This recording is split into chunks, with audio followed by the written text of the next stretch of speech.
Hi, welcome to RWS 220. My name is Erin. I am your instructor in this class. You are welcome to call me Erin. If you met me in the Writing Center where I work part of the time, that's how you would meet me. I have a little name tag that says Erin, and all the students, all the tutors who are also students, they all call me Erin. And so I'm perfectly comfortable with that if you are comfortable with that. Some students prefer to call me Mrs. Flewelling, Professor Flewelling. Sometimes they compromise and call me Professor Erin, which I kind of like, but Erin is just fine. I thought we were going to be a synchronous class. I thought the schedule said Monday, Wednesday, Friday, 11 to 12. That was the instruction that I got back in October, and somewhere along the line it shifted, and I did not know that this was an asynchronous class. But at least I found out on Monday. So, it gave me a couple of days to think about how to do this. And if you're watching this video, it is because you have a schedule conflict, and so you can't be there at 11. It's going to be all right. We're going to make this work. And we're going to have kind of a combination, synchronous, asynchronous thing that is going to work. It's going to work because I want you in this class. You're enrolled, and I want to, it's going to be different than what I envisioned, but it's going to work. So let's get started. By the way, I'm not going to do separate videos every week, but because this is the first week and I have a little bit of extra time on Tuesday before class starts, I thought perhaps this extended explanation would make sense. So let me pull up the PowerPoint, and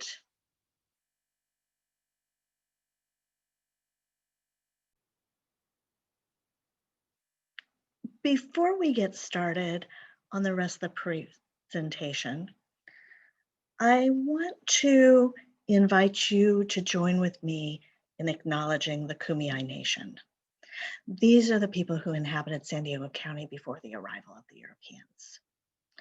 And I want to invite you to join with me in acknowledging that all our homes, our neighborhoods, our university, and our country exist on the lands of Native peoples. These lands were stolen from them, and in essence, most of us in America benefit in some way because of that theft. It's important that we face this history and that we seek out the stories that reveal the lives of the indigenous people that came before us, that we understand how they interacted with each other and their land, and that we recognize the violence that forever changed the way they live. As we recognize the injustices of the past, we can move forward to seek justice for the future. Thank you.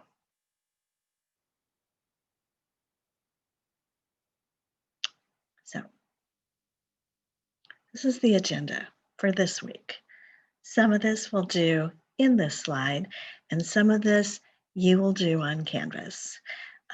Canvas is our friend, and it enables us to do all kinds of things. You'll see my face, you'll hear my voice as I write, and I'll hear your voice as you write.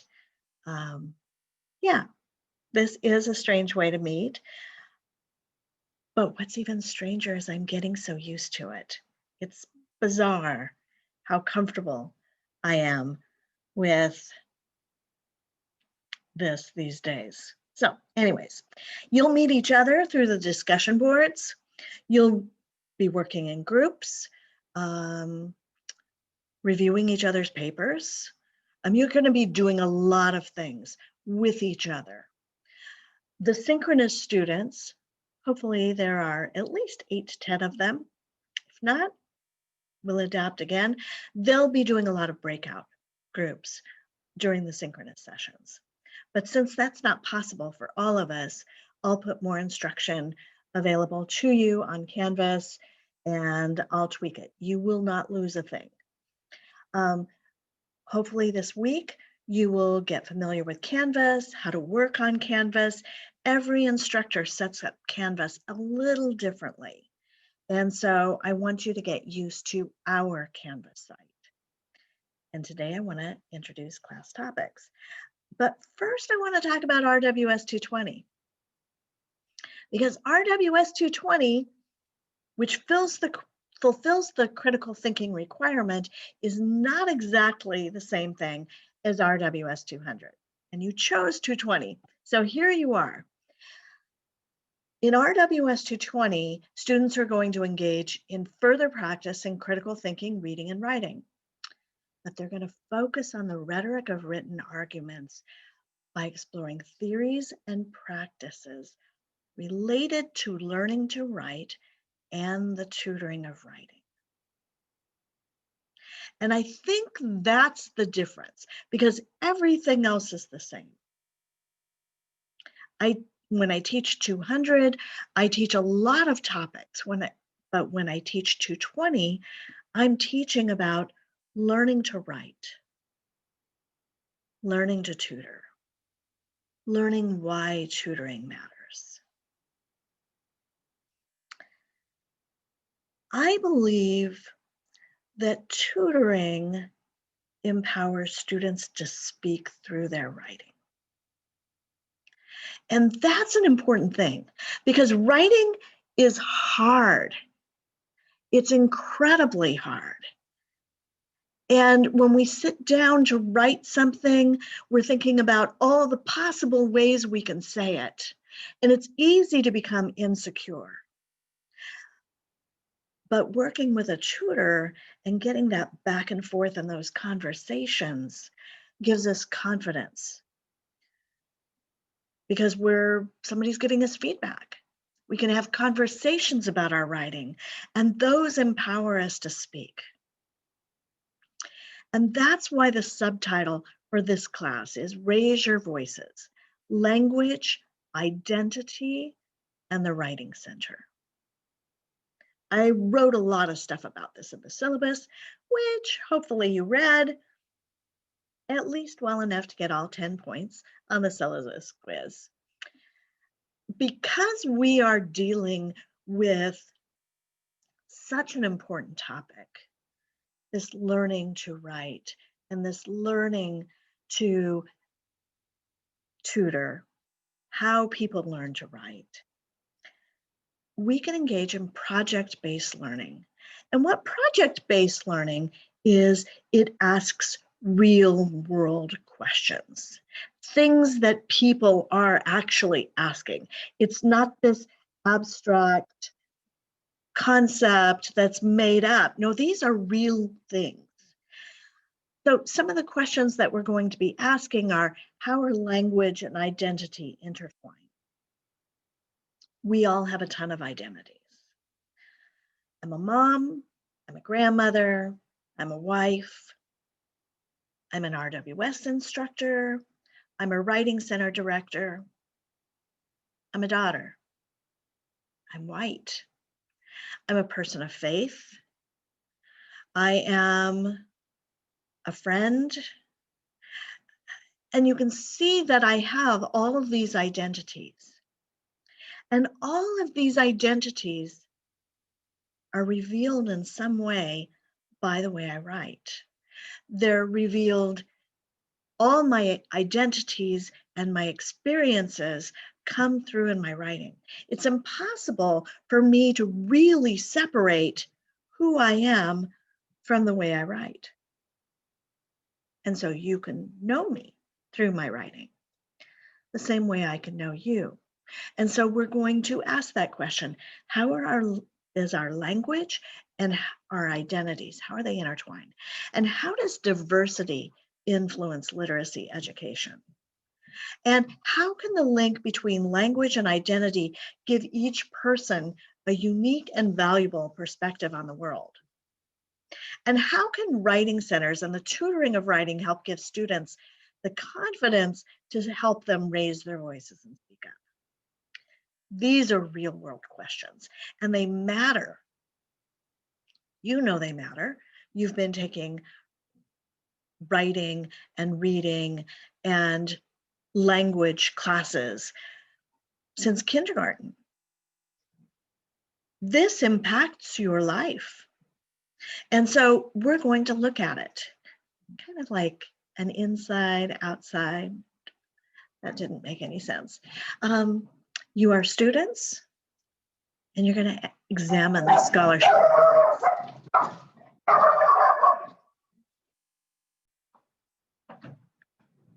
Well, now you've met Diego. That was the dog who was barking. He's my little Chihuahua something who barks when the doorbell rings, and there's no way of stopping the doorbell from ringing. So there you go. Back to our topic. This is Kathy King. And in her book, Raise Your Voice, she issues a declaration, a request, a warning, and an invitation for us to raise our voices.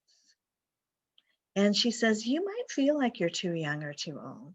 You might be a woman, you might be a person of color, you might identify as LGBTQIA, you might have a disability or chronic illness, you might be an immigrant or undocumented, you might feel like your experience isn't universal enough to be important or even acceptable, but I want you to know you have a voice, and the world needs to hear, see, and experience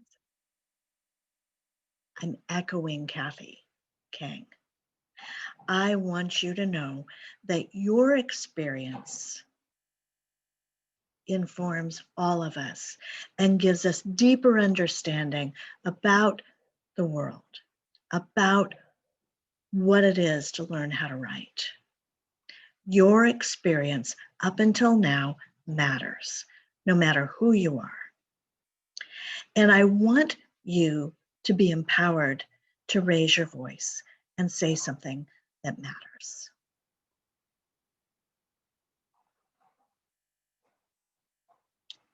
And so we're taking this idea of project-based learning, the questions that I posed on that slide, and we're going to meet the RWS 220 goals, which incidentally are the same goals as RWS 200. Craft well-reasoned arguments for specific audiences. Analyze texts commonly encountered in an academic setting. Situate discourse within social, generic, cultural, and historic contexts, and assess those texts and do research. I want to give you a chance to raise your voice, to make an argument about something that matters. And so you're going to be doing rhetorical analysis. I'll give you an option about the source text you do that on. And this will remind you of skills you can use in your own arguments. You're going to write your own literacy narrative. You're going to do lens exercises that ask you to use academic theories to analyze real-world situations. And you're going to do a research argument that asks you to respond to an argument about the impact of diversity on literacy education. You're going to be doing all of these things in order to achieve the RWS 220 goals. We have the same schedule every single week just to keep things easy. So ignore the meet at 11 o'clock because you won't be able to, but know that the video will get posted the evening of Monday and the evening of Wednesday. I go straight from this class into my role at the Writing Center, and I'm there until 5 o'clock. Hopefully I'll have some time in there to load my video to YouTube and then transfer it to Canvas, but sometimes it takes a long time because I'm busy in the Writing Center. So you'll have homework due on Tuesdays, on Thursdays, and Saturdays. Always the same schedule. I will not change it. If you've looked at the schedule, you can see that we do have those rest and recovery days. It's a little tricky to schedule a class with those. It would be easier if we just had a full week off, but COVID. So on the days when we have rest and recovery days, there is nothing due. There's no class, there's no homework, nothing. And so those are all scheduled. So if you are registered with Student Ability Success Center, or you're a student athlete, or you're going to miss class due to religious holidays, let me know as soon as possible. If you have any emergencies, also let me know as soon as possible. Another thing you should be aware of, this class is about the tutoring of writing. And so I want you to experience tutoring. And so there are 2 Writing Center visits that are required in the month of February. You can visit the Writing Center for any reason. It doesn't even need to be this class, but you must go to the Writing Center twice in the month of February. You get points for that. You do have to fill out a little reflection that tells me what you worked on, and then I give you points. You also get up to 10 points extra credit if you visit the Writing Center in March, 10 points in April, and 10 points in May, just to incentivize that. And the last thing I want to say is come visit me. I have office hours from 2 to 4. And office hours are an opportunity to get clarity on assignments or anything that you're reading on Canvas or anything I've said in a video. It is your opportunity to talk to me directly. You can show me something you're working on for class, and I'll give you feedback, but you can just say hi. So sometimes professors seem intimidating. Sometimes students tell me they're afraid to show me their writing until they've gotten it just right. But here's the thing, like we are all learning to be better writers. And so I don't expect you to show me perfect stuff. I like it when students come in and say, I'm confused. What do you think? Because it gives me an opportunity to have conversations with you and to help you learn skills that you can use in this class and then pass on to other classes where you have to do writing. So that's all I've got. This is kind of a long video, but I wanted you to hear my voice and I wanted you to see who I am, because it's really important that you know who I am as you start doing these kinds of assignments that I'm going to give you. Yeah. All right, I'm done. Have a great rest of your week. And remember, email me if you have questions about anything on Canvas. Bye-bye.